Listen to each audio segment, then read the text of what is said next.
Hi boys and girls, my name is Sadiq Bello. You're listening to Everyday People, and as usual I'm here interviewing one of the many guests that come on Caviar Radio.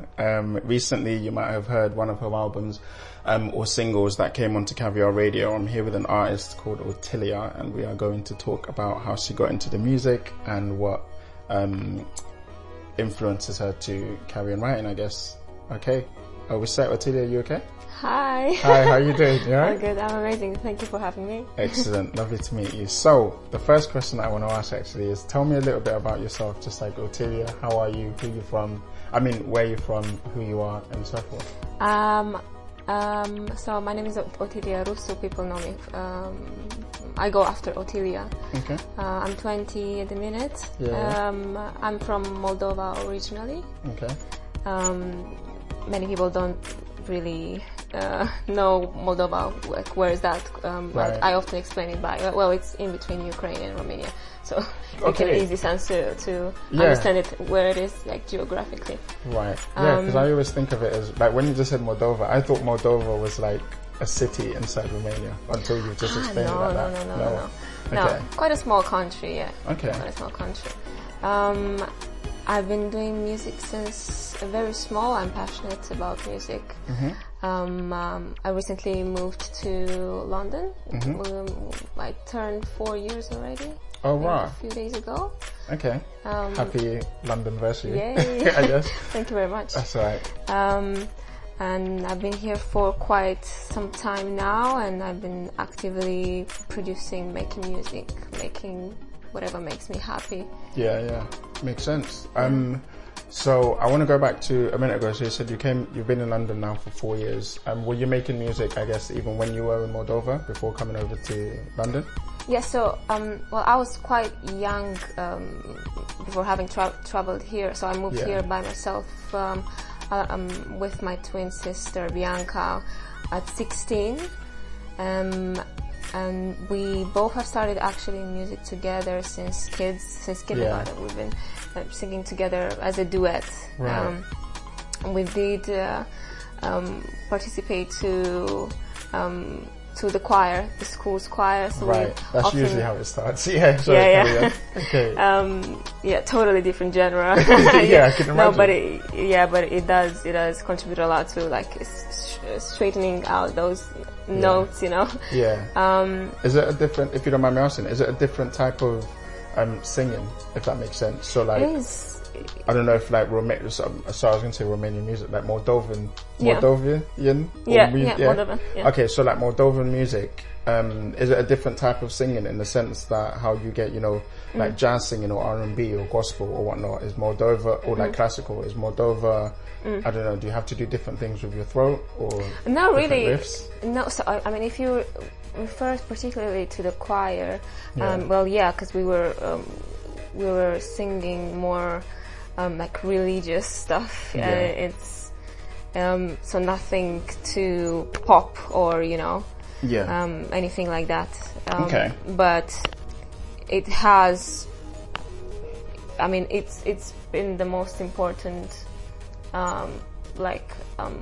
helping tool into like unlocking my voice, you know. And is there a history? Sorry. Yeah, and understanding how capable I am with singing, you know, it's been the choir really.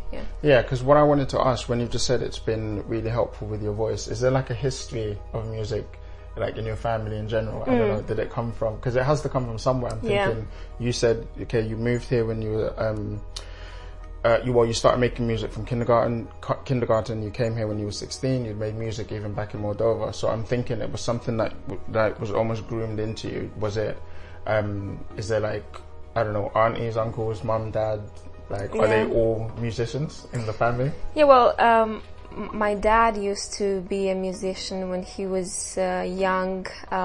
He would play the guitar, he would sing. Yeah.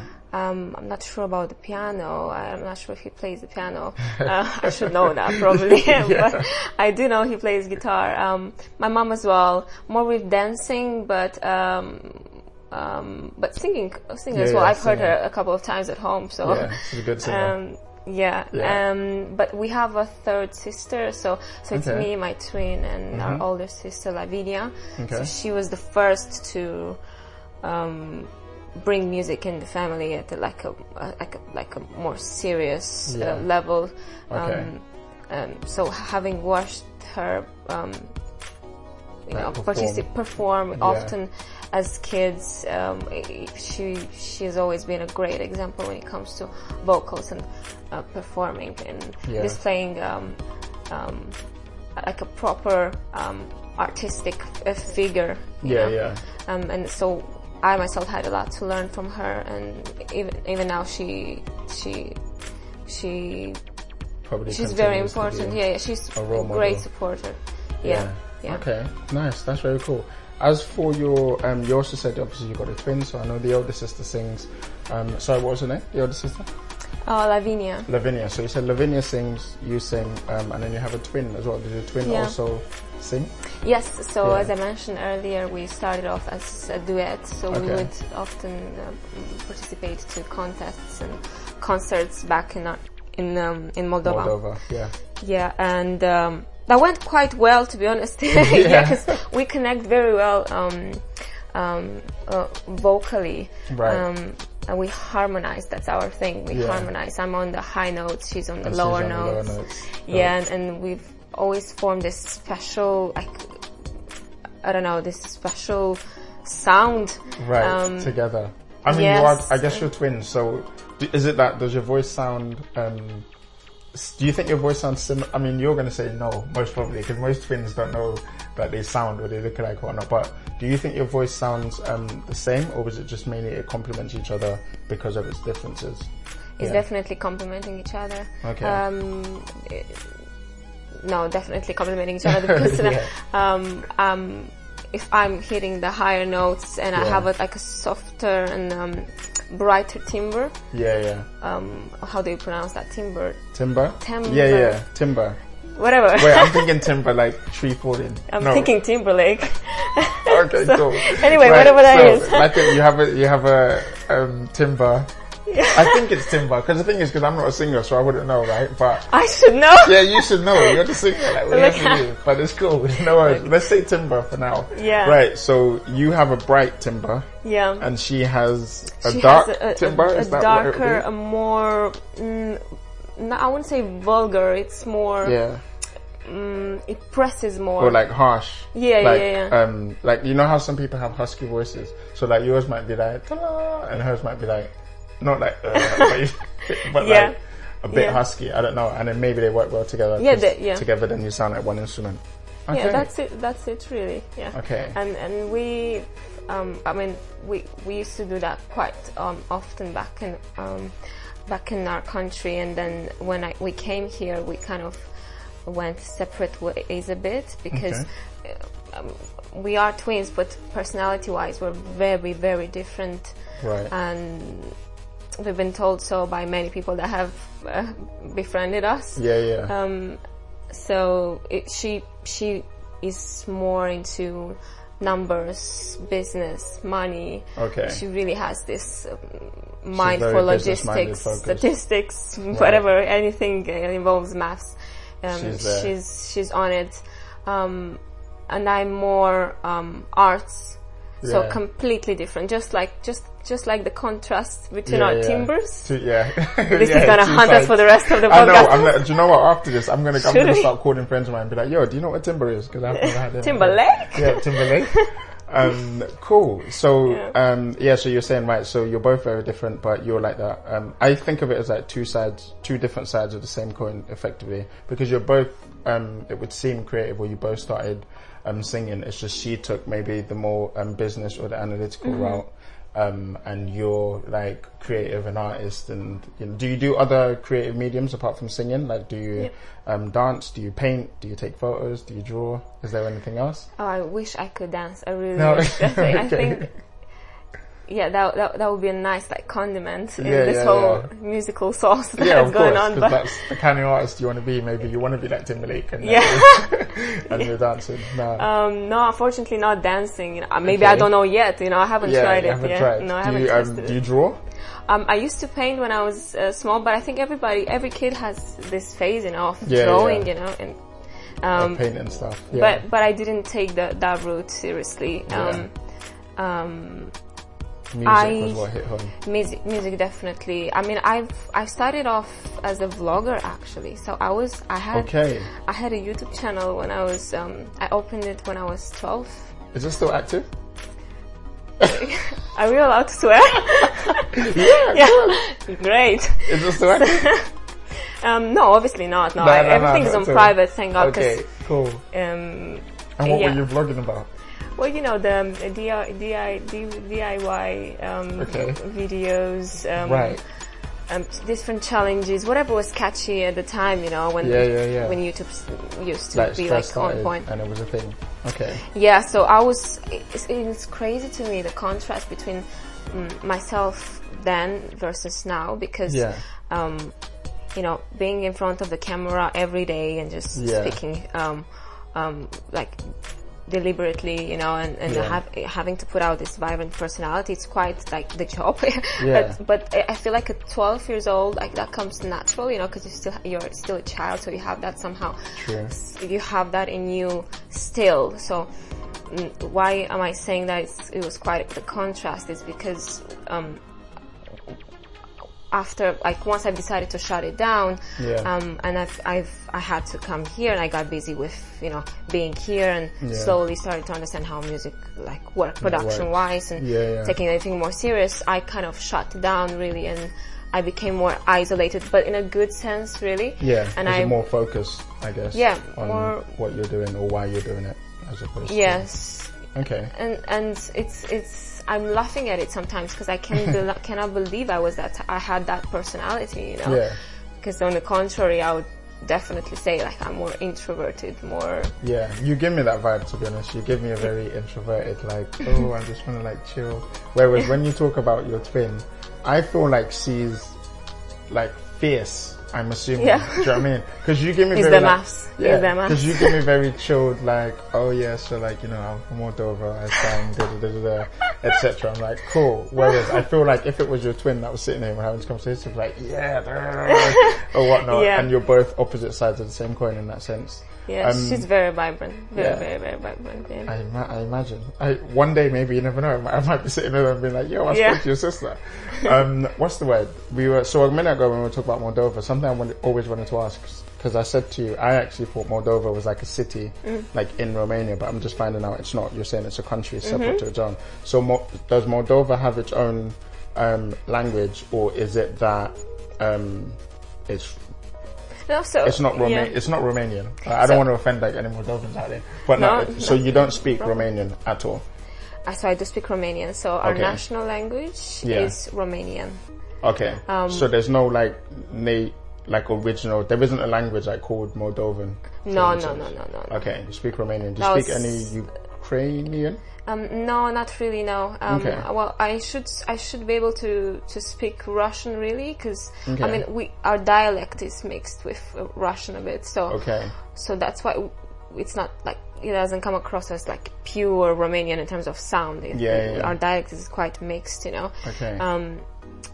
But Russian, I should be able to speak Russian as well. Unfortunately, I wasn't really exposed to Russian as a child. I wasn't really watching any media of anything like that. Okay.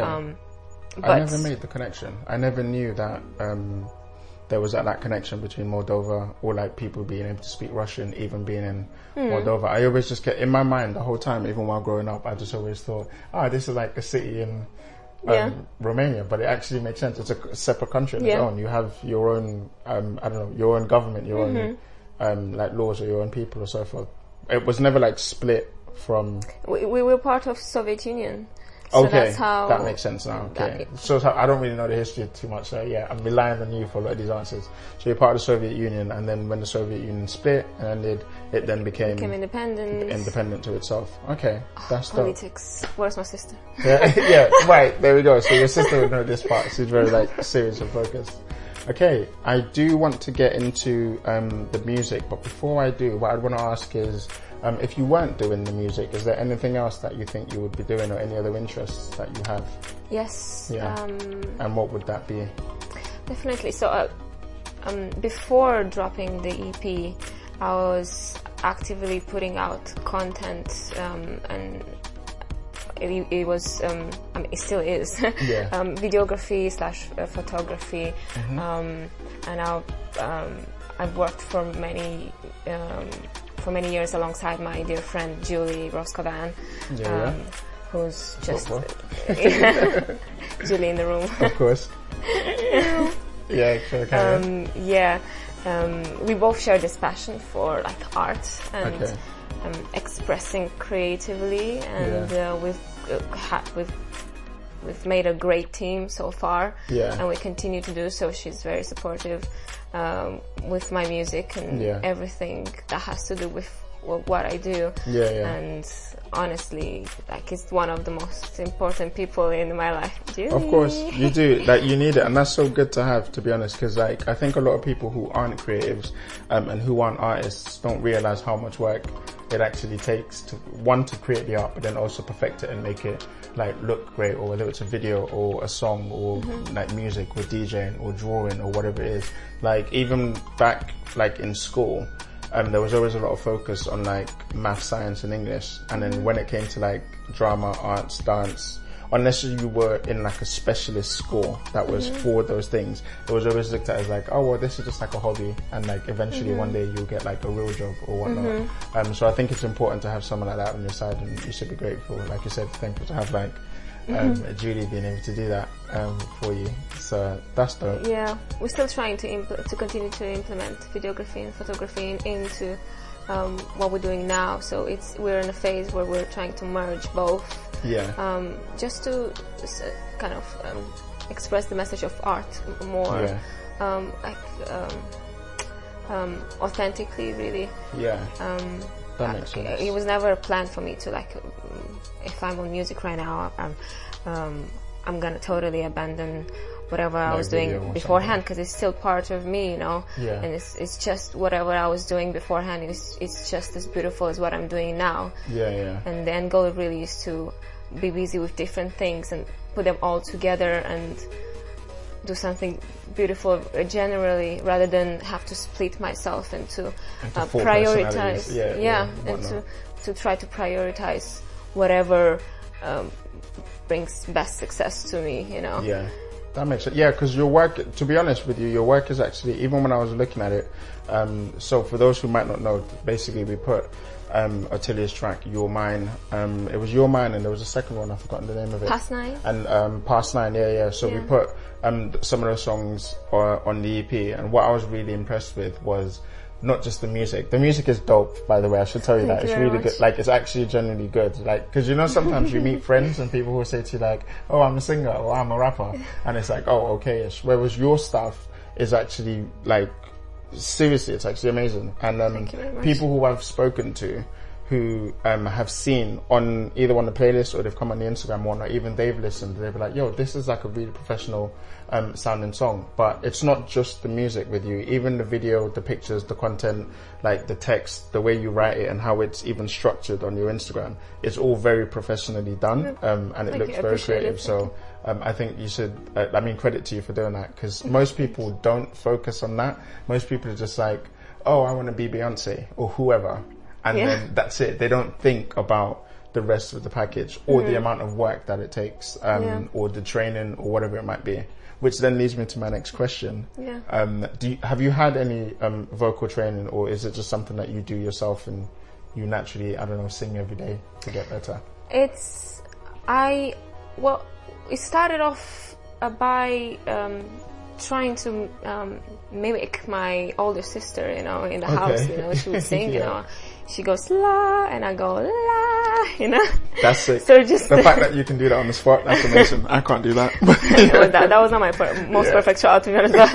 Anyway, and then when I discovered that, you know, I might be good at this, you know, my parents did really.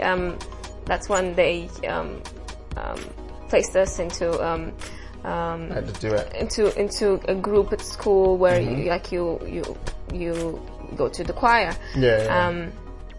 and that has just actively contributed to like developing this sense of sound and you know, just maneuvering vocals.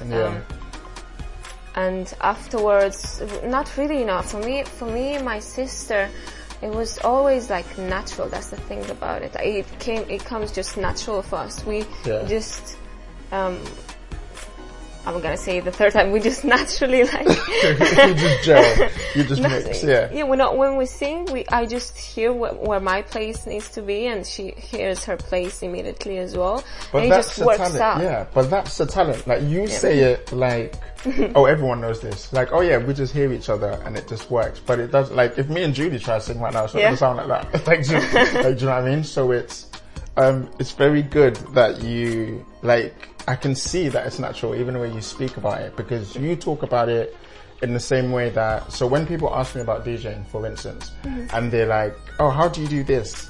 I can't explain how to do it because I've done it for so long that it's just become part of my being, right? Similar to how like sometimes when people are cooking, or if you're a chef or an architect or whatever it is, when people are naturally good at something, they can't picture not being able to do it, so it makes it hard for them to teach it.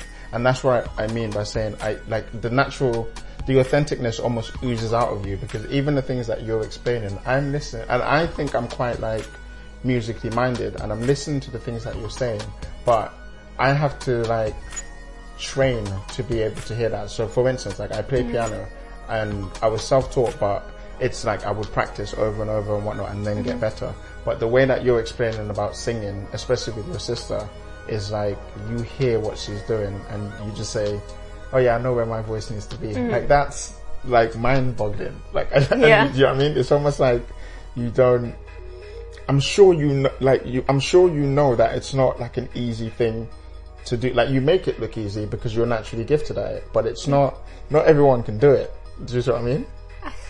I mean, I'm happy that it comes easy to us. Yeah, it's never been really difficult. I mean, even when it comes to like singing something on spot, or like just singing early in the morning, you know, I just sing and it works out somehow. That's so dope. I don't know. It is what it is, you know? Yeah, it's like, I woke up like this. This is me. Okay, that's cool.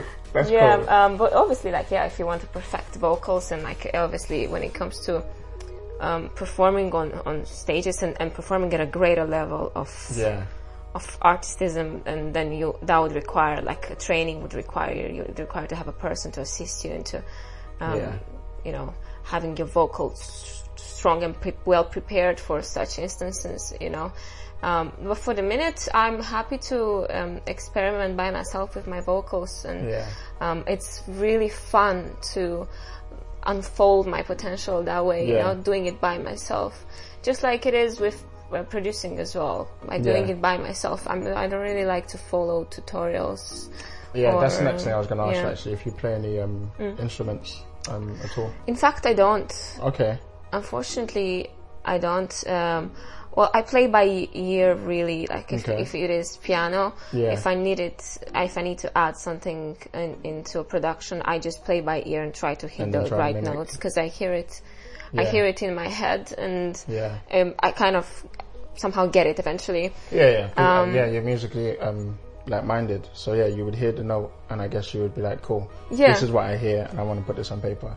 And that's what I'm saying about like the talent, is that not everyone can do that. Because if it was, to be honest, if it was easy, then everyone would do it. Similar to like people who draw. Like I could look at you now and say, I'm going to draw Otilia, but my hand might not coordinate to look, you know, and that's how. I'm very curious how you said that you are self-taught when it comes to playing piano. So I've always been, even before DJing, I was always I was always musically minded, and I always loved like music from when I was like 5 years old, like 4 years old even, and like I was performing, so I was dancing as well. That's something. So I was dancing. I used to teach. So long story short, I used to teach dance when I was a teenager, right? And I used to teach. So when I was 17, I was teaching dance to 12-year-olds, and I was putting them in like competitions and doing like all of this kind of crazy stuff. But even before that, one of the first times I ever performed in front of a live audience was I was 7 years old. And so I'd always been like into music. I'd always written, I would rap, I would sing, I would, and then I joined the choir as well for a year.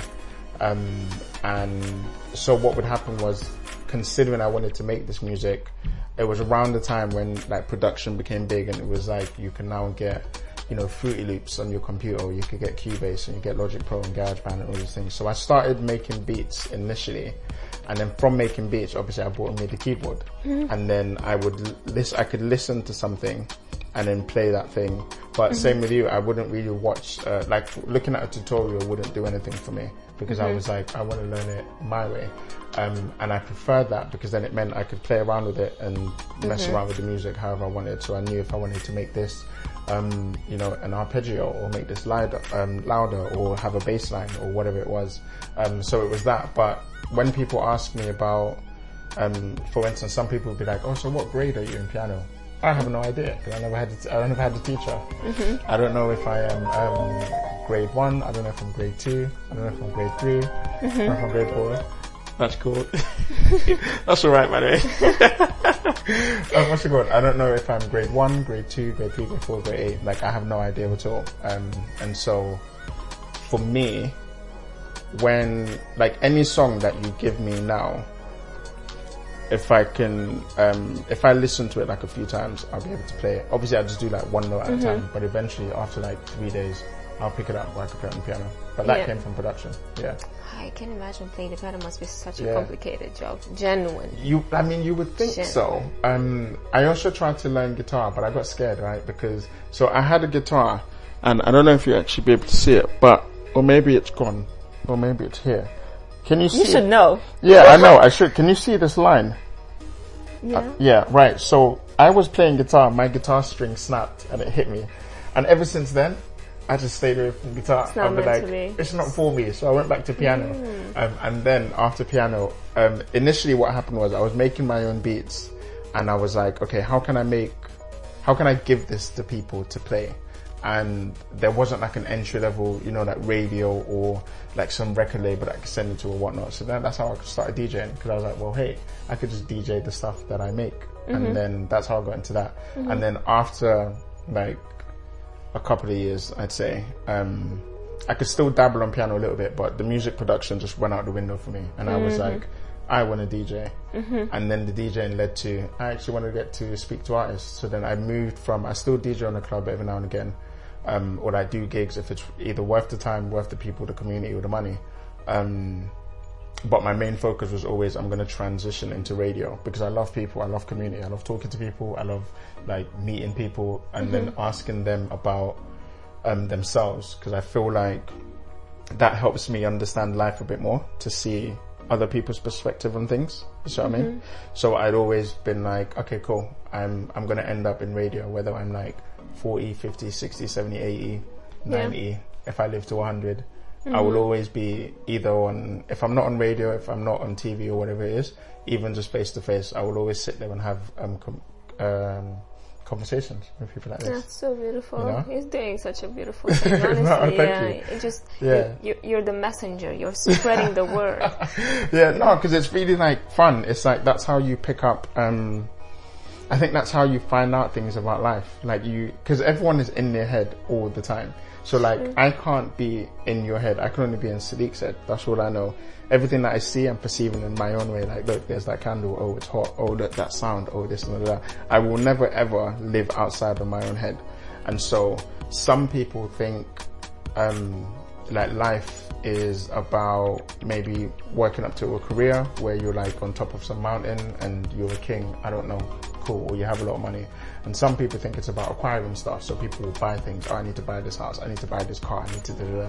Whereas for me, I think life is actually about communicating, because the only way that you can understand life is to communicate with everything around you. And that's whether you're communicating with a dog or a cat or a human or whatever it is. But, and more importantly, trying to learn other people's like social norms and languages. That's how you get to understand them. Because even if you go to a country where there might be like any sort of prejudice or like homophobia or racism or whatever it is, you'll find that they'll accept you a little bit more if they know you speak their language, because they're like, oh, you took the time to understand something out of me. So for me, I've always like loved to like try and understand where people are coming from, which is what makes me enjoy doing interviews like this, you know?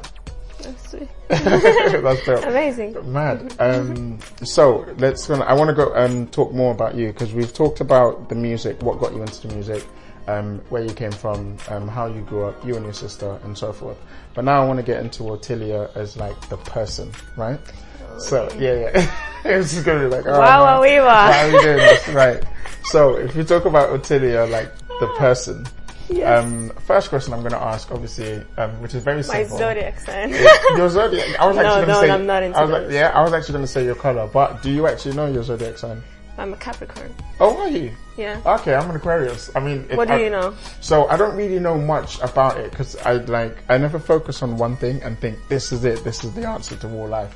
But I do dabble with it a little bit, right? With like all types of different things. I think it actually takes like a bit of everything to understand like life. So like I was saying, some things from the zodiac, or some things from Islam, or some things from Christianity, or some things from Judaism, and and Buddhism, and then all of it makes like life what it is. But what I do know is that Capricorns are supposed to be or what I've read is that Capricorns are supposed to be very soft-hearted, or like very like calm, chill. They're like carers, or they take care of things around them. However, they are also very determined with whatever it is that they're doing. I don't know how much truth is in this, by the way. This is just what someone who studies astrology has said. But yeah, you're supposed to be very determined on the thing that you want, but you are also very caring and very nurturing. Is that fair? Do you think you're like that? I think so.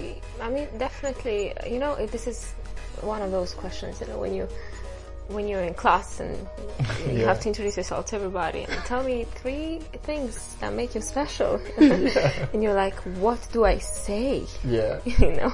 I think so, yeah. I mean, I'm not into the zodiac much, really. Okay. But I don't know. I mean, I think I'm so many things at once as well. And I've proved that to myself through the work that I do. Yeah. And through like my life circumstances, and often where I find myself mentally, I feel like I'm so many things at once, which can be quite frustrating as well, but very exciting and beautiful as well. Yeah. You know, because obviously in this lifetime I have this whole I have this time frame to try to figure out who I am, you know, and I wouldn't really like to I wouldn't like my mission to be really like trying to pick from those things that define me and this is me, this is who I want to be for the rest of my life. I think that I'm that type of person, you know, or because I feel like you're like constantly evolving. Yeah, everything just I don't know, it's in constant movement, you know, and so am I, and I mean, so is my psyche, my emotions, and everything. So I wouldn't say I'm one dimensional, one thing. Yeah. That's quite deep. How would you like to be remembered? See, now I have to think of one thing. Listen, that's right. Take your time. I like asking this again because it teaches me a lot about who you are as a person. Because however you want to be remembered will tell me probably what your either one, what your intentions are, or also what you've discovered so far, just, you know, living and being in your 20s and living life. But yeah, how would you like to be remembered? I think I prefer to have my work as your legacy. Yeah, it's my legacy, really. Right. Let's call it my art, you know. Yeah. So your work as in your music and your art. Yes. Yeah, that you put out. Definitely, but I think if you, because I'm quite often in my head, you know, and because I would say I'm more in my head than real life, really. Yeah. I feel most artists are like that. Yeah. I feel like, yeah, that's the real. that's the real. So you're more in your head than you are in real life. Yes, and I think that kind of translates into my work as well, because that's I've realized recently that's who I've been trying to portray often through cinematography, and this woman that's more of a I don't know, something otherworldly, something more of an illusion, more of an energetic type of power than something physical, some sort of power that I don't know, sound is coming from there, there's some sort of energy coming from there. It just illuminates. That reminds me of like Lucy, like the film Lucy. I haven't watched You haven't seen it? No. So Lucy, right, is basically how there's this myth that like human beings use 10% of their brain, and the film Lucy is starring Scarlett Johansson, and she eventually gets to the point where she uses 100% of her brain, and she's no longer, when that happens, she's no longer like a human being. She's just like a force, and it like, I don't want to ruin the movie for you, but she basically turns into everything. And like what you're explaining, what you're saying is like how you'd want to be remembered. I'm assuming is almost like it's like a Mother Nature force. Like you're not like a thing. You are an energy, or like you are a sound. Or have I got that wrong? Yeah. But that's kind of what you're saying. Yes, but not necessarily in the powerful sense of the word. I think it's more of a you could. A reference would be the word memory. Okay. I don't know, or I wouldn't really know how to depict that to you. So, just in somebody's thought, to be in somebody's mind, to be a memory. Yeah, but that's what I mean. What type of memory? Like, how would you want to? So you see, for instance, now. So let's say, hopefully not. Let's say you were gone today, tomorrow, and I have you in my memory. Like for me.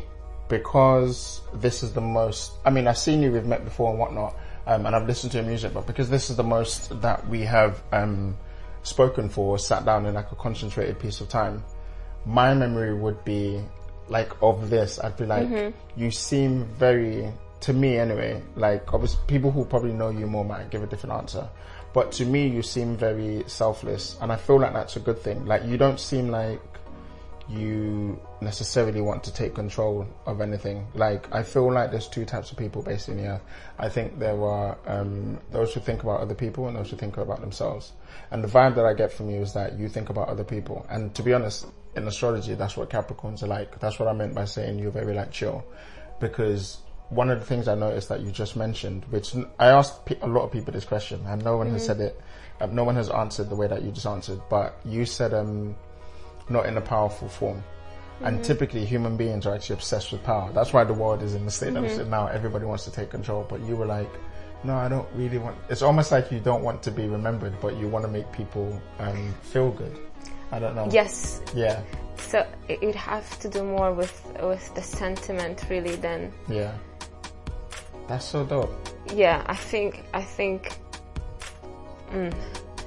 I would like people to feel some sort of emotion when they remember. Think of you. Yeah. And a positive emotion, I guess, or something warm. Yes, something that has to do with deepness, really, and maybe and something beautiful, really. Nice. Don't lose that. Ever. Because a lot of people lose that. Like it's part of, like growing up. You find like they always say like the older you get, the world eventually will make you hard. Don't lose that, because that will take you places. It's very good to think like that, to be like that. And the reason why I bring this up is because a lot of people ask me when they talk about like DJing, or they'll see my Instagram, or they'll see me like moving around, and they're like, how did you do all of these things, or how did you meet all of these people? And I was like, it's because at some point in my life, I can't remember exactly when it was. Well, to be honest, I've always cared about people, but in terms of my career, there was a moment where it stopped being about me, and I stopped caring about. I didn't necessarily want to be like the headliner. I wasn't trying to be Michael Jackson. I wasn't trying to be Beyonce. I wasn't trying to be the center of attention. I was trying to help other people. And then ironically, everything started to come to me because people loved that I was giving them, like a spotlight. Even like now, like on Caviar Radio, to me, I'm still sitting there thinking, yo, I'm just like I just started this thing like from my bedroom. Like it's cool. And then people are like, yeah, but like it's dope and it's really cool. And that's what I'm saying. That will take you places. The fact that you care more about making people feel good or making people feel positive, that will take you a lot further than many people that I see who are all like, oh, it's all about me, and they want to be like, you know, they think they're the best thing since sliced bread, and I'm like, chill, bro, like it's never that deep, you know. So that's cool. Yeah. You know how it is with the music that I do. I feel like it has something to do with what you just said about doing it for the people. Obviously, music and the sound that I make comes from inside me, and the lyrics and everything, and the sense and the sound. But I feel like I'm not yet comfortable with really. I could say that I'm doing it for myself, you know, really. Yeah. Making music and, you know, putting out lyrics to just to express whatever I have to say, you know. But I'm kind of doing it for people as well, because I want people to, when they hear the music, I want people to remember how to like feel it, you know, to understand how necessary it is to prioritize the emotion that you hold into, and the power that holds, really, you know. Yeah. Because we live in this modern days of ours right now. I mean, everything is so chaotic, and everything is so loud and hectic, which is not necessarily bad, you know. Yeah. You know, music. But music, sometimes it's like, yo, just take it easy, chill. Sure. It's also about like this distraction being such a thing, you know. You're easily distracted, and you often really you don't know it really, but you're distracted from yourself, you know. Yeah. In all forms of the way I said it, you know. And I would like to, I mean, with this EP and with the music that I'm doing at the minute, really, and I hopefully continue to do. Obviously, continue to do. Yeah, obviously, please do, because you make good music. Don't stop. Yeah, thank you. We need more of it. Yeah.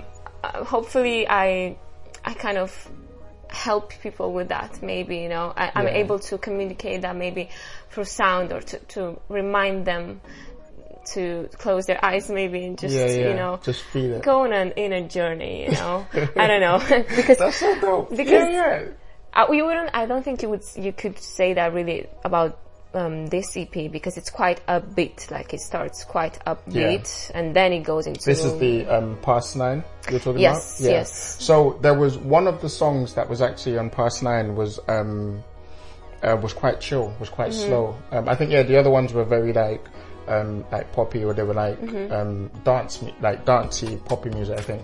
But there was one that you that was there. I'm not sure if it was you or mine. If it was actually your mine, is your mine slow? No. It's there was Lover as well. That's the one. Lover was slow.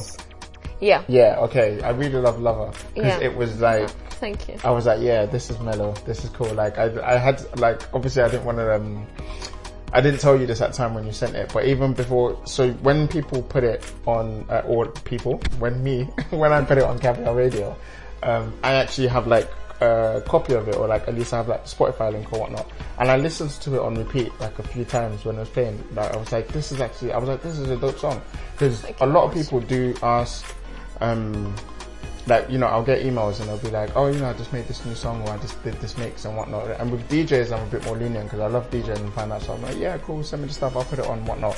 But like with your stuff, not only did I put it on the playlist, but I actually sat there and I listened to it a few times. I was like, this is a dope EP. Like, more people should like know about this. You know, this is why I wanted to do this interview. I was like, because of all the people who send me stuff, it's not everyone that I actually get to interview or speak to. But I thought you should know that if no one has told you yet, what the music you make is dope, one, but also I want you to understand, like, your friends and your family and like your loved ones who tell you your music is great, they're not just being polite.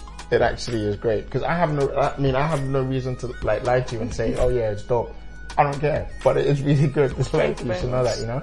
Thank you, appreciate it. But yeah, going back to you're welcome. Going back to, sorry, I went off on a tangent. I always do this. You were talking about something. Yeah, you said with the EP you wanted to Lover. Yeah. So you were like, you want them to feel something, I guess. But what is the thing? You like harmony, peace, chill, warmth, I wouldn't really like to. Nice. You know, I wouldn't really like to tell people how to feel. You know, I want them for them to find that out by themselves, really, and that's why I'm not trying to be too direct with my lyrics as well. I think that's lots of fun when you're not being indirect. You know. Yeah. That makes sense. But it's quite the journey for me to also find that comfort into writing something sentimental and being truthful in lyrics.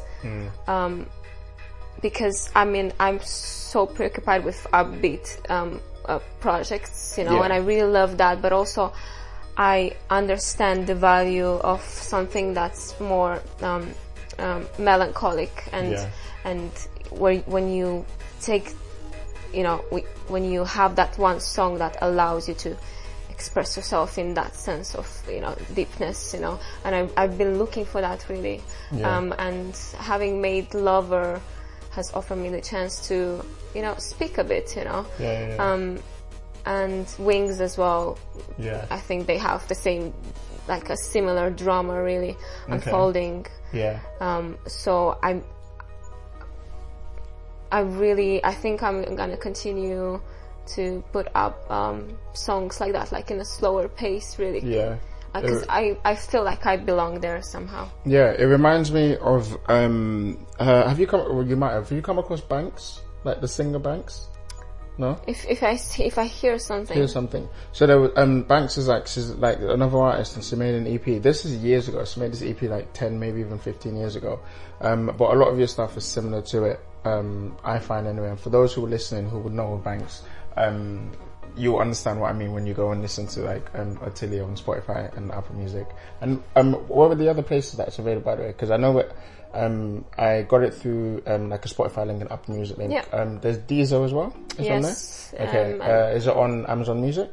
Should be. Yeah. Julie knows. It's on everywhere. The girl that takes care of it. Wicked. Okay, cool. So for those who like actually go and listen on any of these streaming platforms, you see what I mean. It's similar to like Banks, or at least for me. So maybe you should check her out even after this interview is over. You see, but you have similar ways of like writing. The production is also very similar. Obviously, you're all in you're both in like your separate rights. Like she's like an American artist or whatnot. But yeah, it's quite. You feel something when you're listening to it. That's literally the only thing I can say. It's like if I put it on, it's like, yo, I'm just meditating. I'm just here, you know. And that's the feeling that your EP gave me. Thank you. I'm glad to hear. Yeah. Nah, dope stuff. We've spoken quite a lot about you, and this is what I generally tend to like to do in interviews. I like to get to know about the person and so forth. But now we're going to do a little bit of promo because I want people to also be able to listen to it. So. Are you on socials? Yeah. Okay. And how can people find you on socials if you want them to? Sure. How do I give the instructions? Like. It's like, okay, so you've got like an Instagram handle? Yes. So you can find me on Instagram under the name Otilia _. Okay. Spotify, I go by Otilia. Okay. Apple Music as well. Often, if you see black and white, that's probably me. Yeah. Of course. Are you on? Do you tweet as well? Are you on Twitter or like X? Not Twitter, no, not TikTok. Sure. TikTok, yeah, and same Otilia Rusu _ Julie. Julie? No? Otilia Rusu. Otilia Rusu. Yes, okay, yes. I need to become more active on TikTok. Sure. Listen, it's fine. I'm telling you, because the amount of effort that you put into, or the amount of effort it sounds like you put into music, because of how good it is, it would make sense that you have to have someone like Julie around to help you know like what's going on and how it's. You can't do both. You'll fall off. You will die. It's actually a lot of energy. It takes a lot of energy to both be the artist and also manage, the social media handles and stuff. But like guys, you heard it. It's Otilia Rusu _ You'll be able to find more about Otilia. And I'm trying to think. Is there any questions you have for me? Anything you want to ask that you might think like, hey, or is there anything that you want to reveal to your fans that may be listening that I may not have asked? Tell me about you. Yeah. Let's start a whole conversation. Because I feel like I've been talking and talking. Of course, yeah, that's what I love to do. Alright, so you sing.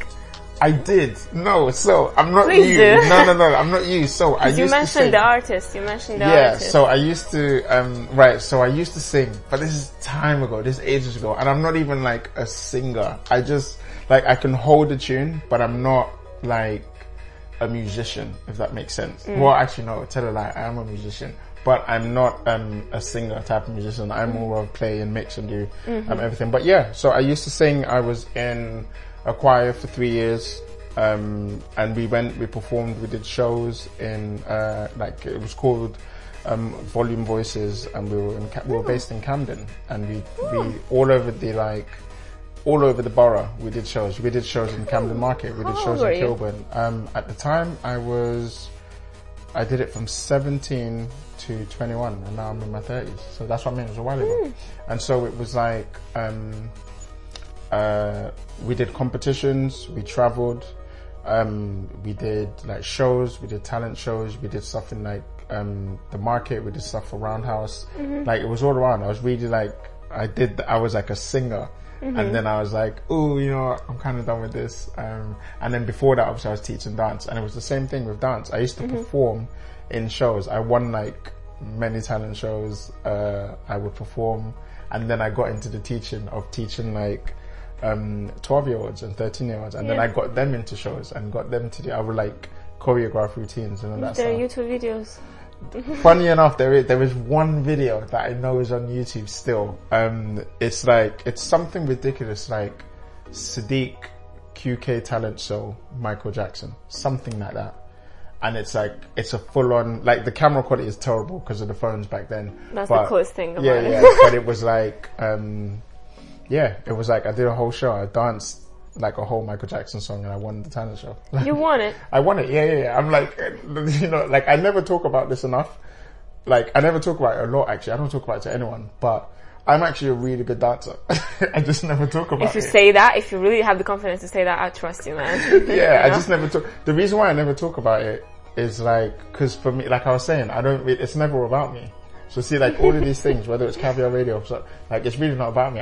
All of my things, I just do it because I'm just like, oh, I enjoy doing this. I always want to like shine it out and put on other people. But yeah, I like to think anyway that I'm a good dancer. I'm a dope dancer.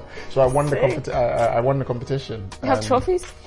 No, so it wasn't like trophies. It was like certificates, and like you got like I won like a trip to. They took us like go-karting and something like that. Like I won that. But I never did anything that was, cause they were all like community projects. So it was never like, you know, I don't know, X Factor or something like that. It would always be around the community. So like here, like in London, maybe there might be like, the borough of, Camden. I beat every dancer in the borough of Camden. And then I was in a couple of newspapers. I was in that. So I was in a newspaper and like a magazine for like winning a few competitions. But it was never, I don't have like any like star like trophies or anything like that. It's just certificates. Because we were really, it was like back in, I was like, I'd say between the ages of 12 to 16.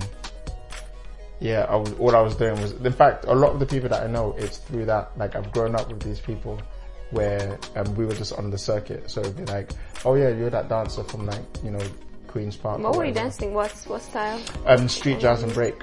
So I would do like, Justin Timberlake, like just because you said Timber earlier. So yeah, street jazz and break, very like Justin Timberlake, Britney Spears, Michael Jackson, attitude. A lot of charisma. It was like breakdancing, and then I can't do it now. Now I know I definitely can't, but before I used to be able to backflip. Like I was like a break dancer. Like, have you seen? No, you wouldn't have seen it. There's a movie called You Got Served. You might have seen it. I don't know, but we were basically that. Like we would go to like other schools. And it was full on, yo, we're challenging you. It was like a full on, like, it was like, yeah, this is what we do. We literally go around like London and we battle like dancers. Do you know what I mean? So it was that. I did that for 5 years. And then when at 17 was when I first started teaching, and then I got into uni, and then uni was just like, after that I discovered DJing, and then I just left that life behind, and I was like, cool, I'm going to be a DJ now. And then that was it. Then I just did that too, and here I am. What do I need to know about DJing? Like, if I'm interested, I don't. Yeah. Because my sister is a bit into DJing, but I always when I approach the decks, you get a bit I'm scared. lost. So, I'll tell you something, right? Which a lot of people don't tend to agree with me on this, but I think it's the truth, and so I'm going to say it.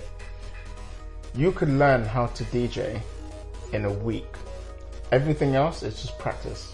That's literally what it is. So I see these people. That's why when you take like a DJ course, it's always like 4 classes, 5 classes. There's only because there's a limited amount of things they can teach you, and essentially all it is one button is cue, which basically means load the track, and then one button is play and pause, which is play the track, pause.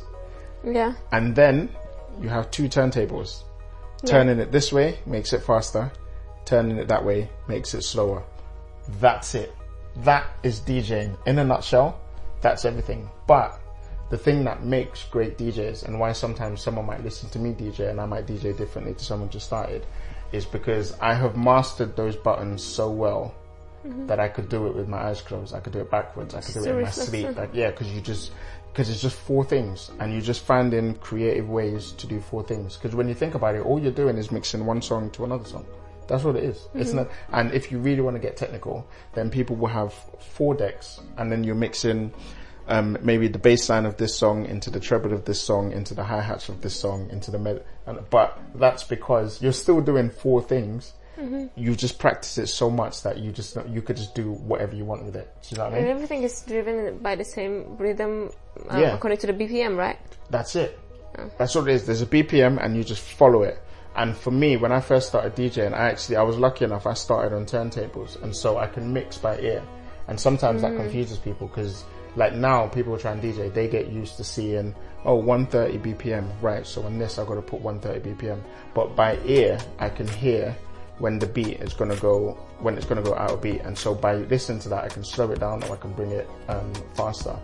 Now, what's basically happened over time is with all of the technical stuff that's come out, it's made it a little bit easier.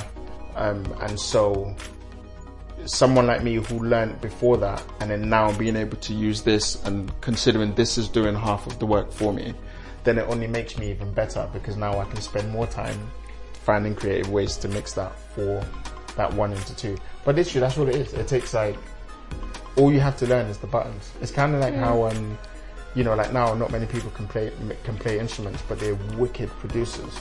And then you have like, people who can drum from like the 70s, and they're like, so now if you give them like this stuff, they'll make like the best beat in the world, because not only do they already know how to do the thing, but now they can move it in time and they can do that. That's literally all DJing is. And I've done that now for 15 years. So when people watch me do it and they're like, how did you learn this? 10,000 hours, bro. You just do it. And then eventually it becomes second nature. Like, I could literally mix. Sometimes, you know what's really funny, right? That happens to me, which I don't do it on purpose. But sometimes people think I'm showing off, because I'll be DJing and someone will come and talk to me. And I'm having a conversation with that person while DJing, and they're like, how are you doing that? But I'm like, because I know it so well. Like, I can literally listen to the song, we'll be talking, and then I'll be like, sorry, 1 second. And then people are dancing, and they're like, how did you know that was going to happen? I'm like, I can't explain it. I've done it for so long. It's like, but that's like with anything. You practice at it, you get good at it. Sure. So yeah, that's that. Maybe one day that you learn, or I'll teach you, or your sister will teach you, because she'll get really good. Yeah. We'll see about that. And that's I need to learn piano first. Yeah. And then we're see. getting into DJing. Yeah, no, it's so fun. It's really dope. It's like one of the best things. Like, I can't see how I keep looking at it. Like, even when I first came, one of the first things I did was I touched it. And it's because with DJs, you find that I can't understand how somebody can see that and not think, oh, I want to have a go. I don't, like, how can you see that and just walk past it? I can't see that in a room and not touch it. I'm like, yeah. And then the more complicated you do the tricks, it's fun, because for us, we're challenging ourselves. So I'm like, yes, I could make you dance and mix this song into this song, But if I can make it harder for myself and still do it, we push ourselves as DJs, you know. We just be like someone who plays football. Eventually they're going to be like, how many kick-ups can I do? And then they'll be like, I did 20 on this leg, 20 on this leg. Okay, let me do 10 on this leg, put it up, 5 on my head. You just keep doing that. So when you see them do it all together, you're like, how did you learn how to move the board and do this? But it's because they got bored of doing this. They had to find new ways. So with DJing, it's the same. I got bored of press and play, go, press and play, go. So I had to learn new ways to scratch, do effects to keep it exciting. But when you see me do it, you're seeing me do everything at the same time. So it's overwhelming. Mind-blowing. It's like, wow, how do you learn how to do all of that? Like, one at a time. You know? And that's that. But yeah, are there any final thoughts? Anything you want to leave the audience with? I don't know, really. In regards to what? It could be anything. It could be anything. It could be anything. Do what you love. Excellent. Remember that comes from Otilia. So said, do what you love. Very important message. That's the only way to enjoy life. Right, guys, I've been Sadiq Bello, and this has been Everyday People. And if you're listening to this live on Caviar Radio, I hope you enjoyed all of that. If not, if you're only just tuning in, you can also listen back. It's going to be on our SoundCloud and our Mixcloud page, which is mixcloud.com/Caviar Radio and soundcloud.com/Caviar Radio. And then, of course, on Instagram, you can catch us at Caviar Radio, which is CAVIAR Radio. Okay. Thank you, guys. Cheerio. Bye. Thank you, guys, for listening, and thank you, Sadiq. Thank you. Excellent.